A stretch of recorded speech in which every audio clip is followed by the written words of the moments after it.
Hello and welcome to this look at Metal Slug 6 for the Sega Dreamcast, which is an Atomic Wave port from the arcades. You guys might not have seen the disc-based version of this running. Now, lots of people have done videos of this running on the GDMU, USB, GD-ROM, Terranian mode and all that lot. But I just really want to show you this disc version. Now, you get these covers printed from Dreamcast on Facebook. We have a link there to print them. It looks kind of nice. I've done a King of Fighters one which is just on this Metal Slug one. You see I've printed a disc as well, it's just on a CDR. But what I want to do is I want to show you this actually, the performance of it running on a retail PAL Dreamcast. So without further ado, let's switch her on and see where we get to. Okay, so average startup screen for your console. Just really want to honestly show you this running rather than any edits or anything like that, so you get all the loading times and everything like that. The guys that were responsible for cracking it and porting it over, which was Megavolt85 on the Dreamcast talk forums, and some of the other guys have got it running from a CD. Right, okay, so let's just go into some gameplay here to cut over to here because it's from my PVR. Right, you got the Atomic Wave startup here from Sega Corporation, so the game is only for sale in Japan, blah blah blah, violates copyrights if you don't use it in a target country, which is ironic. Right, okay, so we've got a nice startup screen here, pretty basic to be honest. I did a King of Fighters one, which you can check out on the channel here as well. So far so good here with sort of selecting your characters. I've gone down the easy path I showed there.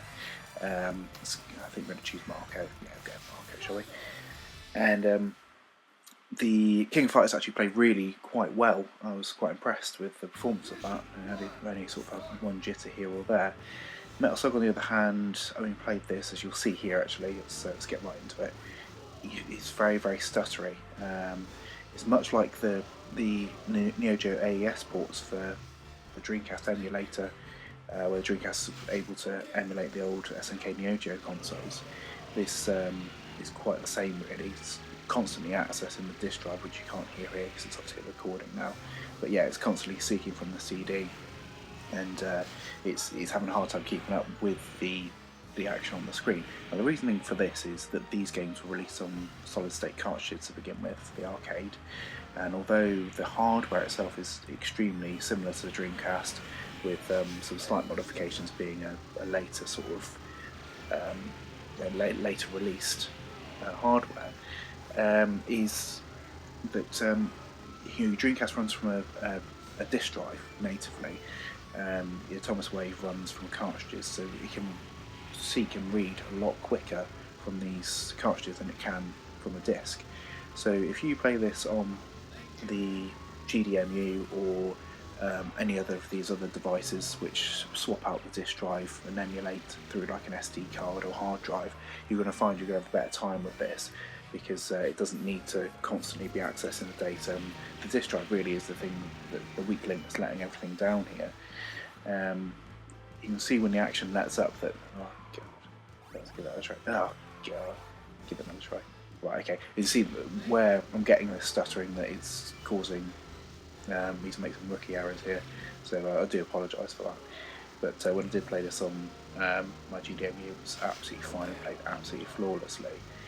So influencing the decision, I would say, if you're going to pick a format to play it, or a method to play it, I'd certainly go with one of the methods where it's solid state, definitely, because this is quite unplayable, to be honest. It's quite odd that the action is quite intense on the screen here, but it's not quite as slow as when you've got the enemy projectiles coming at you. And I think a lot of it does come down to the fact there is so much going on the screen at any given point, unlike sort of the beat 'em up conversions, which there's not so much going on the screen in those sort of circumstances, but this is very intense, so it does need to constantly access the drive. So it's relatively nippy going into one scene to another. You're not really waiting too long, and I only got really a couple of crashes out of it when I was playing it from the disc itself. Managed to get a flawless playthrough playing it on the GDMU. So again, that should be an influence of you if you want to sort of progress with this game, because there's nothing more infuriating than getting a nice high score and then it hanging before it gets on to the next level. But that being said, what we really have here is something very, very impressive, as with the King of Fighters, that you've got 30 odd games which would have been locked away on the Thomas Wave, and they are now available for you to play on a modified Dreamcast, which, considering the availability now of the USB GD-ROM drives, it's something that's in the grasp of every single player. These have been released for free, and new games being converted every couple of days or so. But I'm not ruling out the fact that people with a retail stock Dreamcast couldn't play these games, because there's a very good chance that the guys who are cracking these discs might very well be able to get them running a bit better, padding out the disc a bit better, or basically just going in and optimising them a bit better.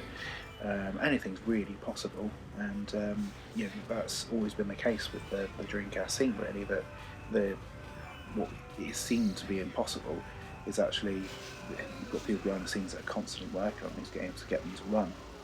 But yeah, I mean, even after this video, it crashed after the first level, so that was a bit of a shame. This game was released originally in 2006 on Thomas Wave, and it got ported over to, I think, the PlayStation 2 and various other formats at the time. And it's nice to see it actually running on the Dreamcast, because I've always thought that SNK's games are such a fantastic fit for the Dreamcast anyway. It sort of seems like it's the natural resting place for games that didn't manage to make it on SNK's own hardware, which Metal Slug 6 didn't. So it's definitely a game worth checking out, and it is tons of fun as well. I really, really enjoyed my time with this.